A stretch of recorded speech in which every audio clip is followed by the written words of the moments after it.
kelompok FPI juga ingin menegakkan khilafah yang mengatasnamakan Habib-Habib dan sebagainya. Dan ini kemudian memecah belah. Para habaib ini datang ke Indonesia dengan menggunakan basis dasarnya tasawuf, kerendah hatian, tapi hari ini gara-gara politik, para habaib juga berpolitik dan saling mencaci maki satu sama lain. Politik semua orang Pak Islam yang merusak. Ini selalu gagal dalam politik. Yang katanya pernah menguasai Eropa selama 7 abad itu, yang namanya khilafah di Andalus itu, apa yang disisakan sekarang? Tidak ada. Mereka tidak pernah menyisakan satu genetik pun orang Islam di Eropa. Ketika mereka berkuasa di Eropa, mereka membunuh 21 juta orang Eropa. Ketika orang Eropa ingin menyerbu ke Arab, ingin menaklukkan orang Arab dan mengkristenkan seluruh orang Arab, mereka juga membunuh jutaan orang Arab lewat pasukan salib, Templar, Charlemagne. Orang-orang Islam juga membunuh orang Eropa mulai dari semenanjung Iberia sampai ke kota Toulouse di Prancis. Habis semua. Setelah itu apa? Kekaisaran, kekhilafahan Islam tumbang di Granada. Orang-orang Islam dipaksa untuk dibaptis sambil menangis. Kata Heinrich Heine dalam Al-Mansur. Bukunya judulnya Al-Mansur. Dan ketika orang Kekaisaran Ottoman menguasai Armenia, mereka membakar gereja, membunuh ratusan ribu orang Armenia dan dipaksa bersahadat. Sama aja Pak. Kalau sudah agama itu diseret paksa ke dalam kepentingan-kepentingan politik, manusia akan menjadi binatang. Homo homini lupus. Manusia akan menjadi serigala bagi manusia lainnya. Nah ini kemudian yang menjadi gambaran kepada kita bahwa lalu apa fungsi agama? Tujuan beragama itu apa lalu? Kita ini kok kita disuruh beragama ini apa? Kita lihat akar genealogi turunnya agama. Mulai dari Musa, Daud, Yesus sampai kepada Muhammad. Semua agama diturunkan oleh Allah, oleh Tuhan. Ketika manusia sudah lalai dalam kemanusiaan dan kedamaian. Coba lihat sejarahnya. Nabi Muhammad juga mendobrak jahiliyah. Ketika orang lahir perempuan langsung dimatikan, dibunuh dan dikubur hidup-hidup. Artinya apa? Ketika manusia lalai dalam kemanusiaan, maka turunlah agama baru, kitab suci baru dan nabi baru. Artinya apa? Tuhan sangat peduli dengan kemanusiaan dan kedamaian. Kalau kemudian hari ini ada orang beragama menganggap bahwa dengan beragama saya harus membenci orang lain yang berbeda, ini tafsirnya yang salah Pak, bukan agamanya. Nah ini yang mungkin akan bapak-bapak temui ketika bapak-bapak kembali bertugas. Kelompok ini sebenarnya adalah korban dari infiltrasi ideologi yang semacam ini. Korban dari tafsir-tafsir yang kemudian disalahartikan. Ayatnya satu Pak, tapi tafsirnya bisa ribuan. Nah, ini yang kemudian Bapak Ibu sekalian akan hadapi ketika bertugas, bahwa akar genealogi semua kekerasan yang mengatasnamakan agama ini berawal dari kepentingan-kepentingan politisasi agama. Saya di media sosial selalu teriak bahwa kita harus melawan politisasi agama. Karena apa? Kalau kita mau memajukan agama kita masing-masing, baik yang Kristen, Hindu, Buddha, majukan dengan ilmu pengetahuan. Semua agama punya sejarah yang gemilang dengan ilmu pengetahuan. Islam punya sejarah panjang soal ilmu pengetahuan yang kemudian tidak mengenal perbedaan. Berbagai keilmuan Islam diadopsi oleh orang Eropa dan kemudian orang Eropa yang beragama Kristen dan beragama Islam di Arab juga kemudian menjadi akselerator utama, pelumas utama dalam peradaban manusia.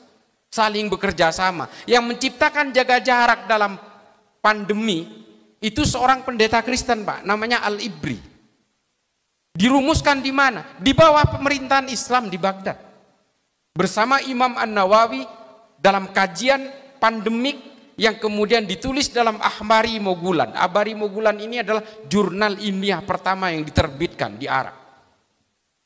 Al-Ibri menulis prokes, protokol kesehatan jaga jarak, itu yang menciptakan pendeta Kristen di Arab.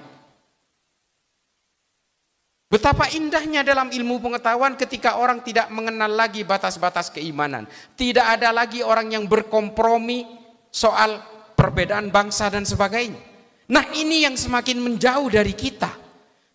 Umat Islam terutama tidak lagi melahirkan Ibnu Sina, Al-Ibri. Orang Kristen tidak lagi melahirkan Al-Ibri. Orang Islam tidak lagi melahirkan Ibnu Sina, Tabrizi, Rumi, Ibnu Khaldun, Al-Khawarizmi.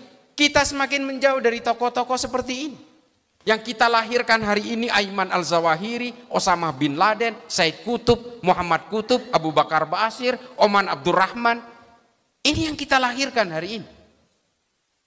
Dan berbagai gerakan-gerakan yang mengatasnamakan Kristen juga banyak tampil di Amerika Selatan. Kita semakin kehilangan ilmuwan-ilmuwan. Hari ini ilmuwan yang tidak percaya Tuhan malah banyak muncul, Pak. Richard Dawkins, Sam Hitchens, Tim Harris. Ini semua adalah orang-orang yang kemudian semakin menjauh. Karena apa? Agama yang kita tampilkan selalu identik dengan kekerasan-kekerasan dan ambisi kekuasaan. Orang menjadi gerah. Di Saudi hari ini, orang yang mengaku ateis mulai banyak. Ini hasil temuan, silakan googling. Karena ketika agama ditampilkan sebagai hantu-hantu yang menakutkan, orang kemudian tidak lagi hanya percaya kepada agama, bahkan kepada Tuhan pun tidak percaya. Tokoh-tokoh ateis perempuan, ini mumpung ada ibu-ibunya, yang menjadi korban pertama ketika agama itu ditampilkan sebagai alat yang paling menakutkan, korbannya perempuan. Makanya yang mengaku ateis di Saudi itu rata-rata perempuan. Rana Ahmad, Rahaf Al-Kunun, Dina Ali Sahnun, Ajwa, Ayla. Ini orang-orang yang kabur dari Saudi karena udah nggak percaya Tuhan. Orang dikerangkeng seolah-olah perempuan itu menjadi warga kelas 2. Makanya saya sering dikatakan, ini buat yang ibu-ibu, saya sering dikatakan, oh ini liberal ini, karena saya anti poligami, Bu. Saya anti poligami. Saya katakan saya tidak mau mengikuti poligami meskipun Rasulullah melakukan itu, saya nggak mau. Karena apa? Ini mudorot buat saya. Itu loh. Tapi hari ini semua dibawa ke dalam ranah-ranah seolah-olah semua perbuatan apapun harus menggunakan agama, dan menggunakan agama itu seolah-olah sah dan legal. Jangankan politik, jangankan urusan selangkangan, urusan investasi aja pakai agama sekarang. Nah, ini kemudian yang kita harus petakan, bahwa yang akan dihadapi oleh bapak-bapak sekalian nanti adalah bukan hanya persoalan ideologi yang berbasis ideologi agama yang berbasis kekerasan, tapi juga berbagai hasrat-hasrat politik yang menggunakan basis-basis agama. Nah, yang paling terakhir, lalu apakah orang beragama harus menjauh dari politik? Nah, ini di dalam Islam, Imam Ghazali menulis dalam Ihya Ulumuddin mengatakan Islam dan politik itu seperti saudara kembar. Orang Islam harus berpolitik, kata Imam Ghazali. Bahkan oleh Ibnu Rus disederhanakan lagi, yang nanti akan menjadi teori Verfassungspatriotismus dari Jürgen Habermas. Dalam Tahafud at-Tahafud mengatakan, oh silakan berpolitik, orang Kristen berpolitik, orang Hindu berpolitik, orang Islam berpolitik, kata Imam Ghazali, supaya apa? Produk-produk politik tidak keluar dari jalur maqasidus syariah. Orang Kristen juga harus berpolitik untuk mengawal jalur-jalur supaya produk politik tidak keluar dari jalur-jalur kekristenan. Demikian juga Hindu Buddha. Tapi kata Ibnu Rus dalam Tahafud at-Tahafud yang nanti juga akan ditulis oleh seorang pemikir Katolik dari Eropa bernama Thomas Aquinas dalam bukunya Summa Theologica, dikatakan bahwa jangan gunakan agama sebagai tunggangan kalian untuk mencapai kursi kekuasaan.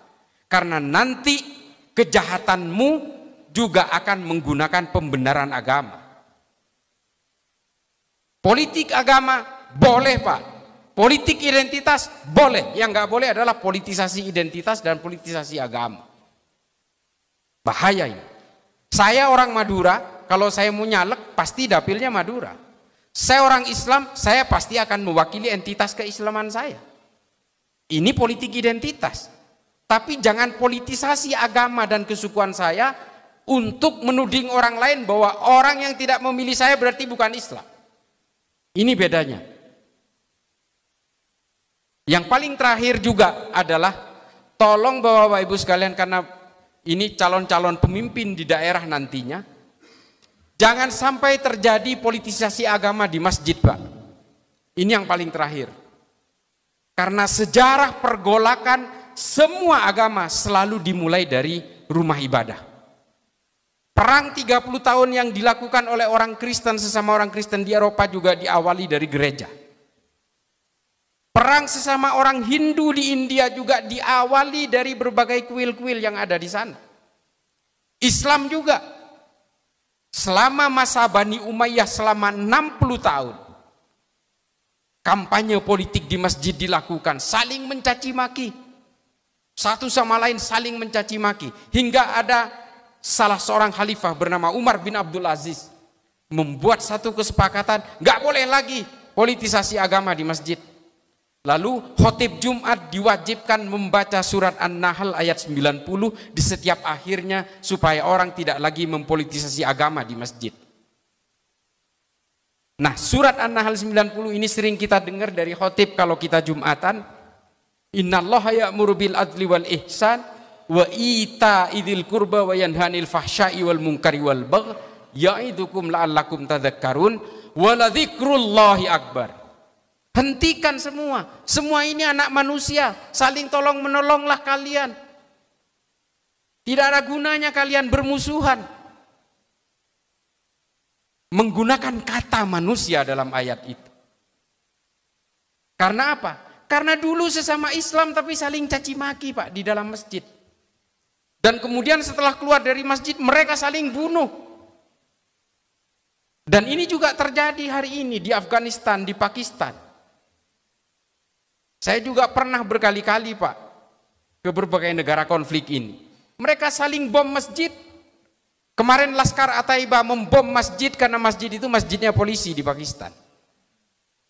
Yang membom juga polisi, coba.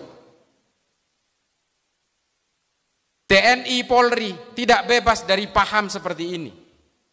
Data terakhir 23.000 teman-teman dari Polri yang terpapar oleh paham al-wala wal bara' ini. Kalau mau diperjelas, paham Wahabi Salafi yang tergabung dalam PCS, Polisi Cinta Sunnah. Makanya kemudian keluar Perpol nomor 7 tahun 2022 yang melarang anggota Polri untuk memeluk ajaran-ajaran eksklusif berbasis ekstrim seperti ini. Lalu keluar dipertegas dalam surat edaran dari Wakapolri bahwa di situ disebutkan salah satunya adalah Wahabi Salafi. Jelas.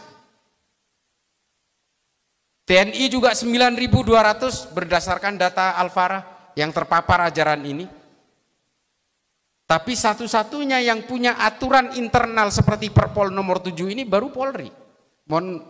Mudah-mudahan dari rekan-rekan dari TNI akhirnya berinisiatif untuk membuat undang-undang seperti Perpol nomor 7 ini. Kebetulan saya menjadi salah satu tim perumus bersama teman-teman yang lain untuk Perpol nomor 7, tapi bukan yang Patsus, Pak. Enggak, saya enggak ikut-ikut.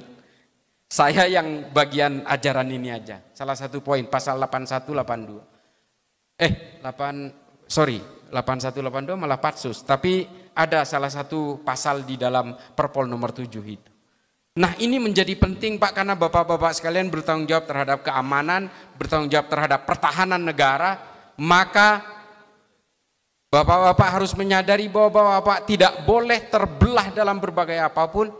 Ini NKRI, Pak. Ini Pancasila. Yang Islam, kita harus punya anggapan bahwa Pancasila ini adalah al-asobiyah. Ini adalah piagam Madinah kita. Kita tidak boleh lagi punya cita-cita bahwa negara ini harus berdasarkan hukum syariah. Negara-negara yang hari ini berkonflik semuanya berawal dari tarik-menarik tentang persoalan hukum. Sudan berkonflik sampai hari ini karena Sudan dulu pernah menggunakan hukum syariah pada tahun 83 pada masa Presiden Ja'far Numeiri. Dan setelah itu apa? Sudan terlibat dalam perang sipil terpanjang di dunia yang membelah Sudan hari ini, selatan Kristen, utara yang Islam, dan mereka terpisah menjadi dua negara. Yang paling terakhir, Indonesia ini adalah negara nggak masuk akal, Pak. Tidak masuk akal. Kalau kata Romo Magnis itu the impossible state. Mengapa dikatakan demikian? 17.000 pulau, 700 suku, ratusan bahasa, puluhan agama beserta sekte-sektenya hidup dalam satu entitas negara. Kalau Indonesia ini ada di Arab mungkin sudah pecah menjadi 15 atau 20 negara. Kalau ada di Eropa mungkin sudah pecah menjadi 15-20 negara. Yugoslavia berabad-abad, Pak, menjadi satu negara. Akhirnya pecah menjadi 7 negara. Karena apa? Karena persoalan identitas. Serbia, Montenegro, Estonia, Bosnia dan sebagainya. Luluh lantak, Pak, menjadi negara-negara yang terpecah belah. Coba lihat negara-negara di Arab, sukunya sama, bahasanya sama, budayanya sama, agamanya bisa dibilang sama, tapi negara perintil-perintil, Kuwait, Oman, Bahrain, mereka nggak bisa bersatu, padahal satu suku, satu bahasa loh, cuma beda dialek aja. Indonesia ini sudah bermacam-macam seperti ini, tapi masih menjadi satu negara sampai hari ini. Ini blessing banget. Tepuk tangan.